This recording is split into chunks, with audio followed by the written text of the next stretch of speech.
Okete gbàgbé Ibosi o ó dìgbà látẹ ó káwọ́ lórí ọwọ́ tó yẹ kó ti ká lórí kó ti tètè bẹ̀rẹ̀ sí ní pariwo fún ẹni tí ó gbà kalẹ̀ kó tó di pé ọwọ́ tẹ̀ kí wọ́n tó di pé wọ́n yan wọ́n sin lọ́pàá ó wá ṣẹ̀ṣẹ̀ wá káwọ́ lórí nígbà tó wá dé bá látẹ débà látẹ ó tà ní tiẹ̀ ni òun ó tún sọ dowó kí ló kan látẹ ṣé yìí ń mọ̀ bóyá kinní kan sẹ́nìkan ẹ jẹ́ ká máa rántí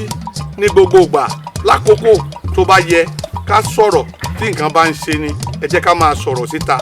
èèyàn kan ń fi ayé níní lára ni ẹ jẹ́ ká máa sọ̀rọ̀ síta ẹ jẹ́ kí a máa jẹ́ kí àwọn èèyàn kan máa gbóhùn wa nígbà tá a bá wà nínú nǹkan kan tó léwu fún wa ká má jẹ́ gbà tó bá ti bọ́ orí tán láṣẹ̀ṣẹ̀ máa wá pariwo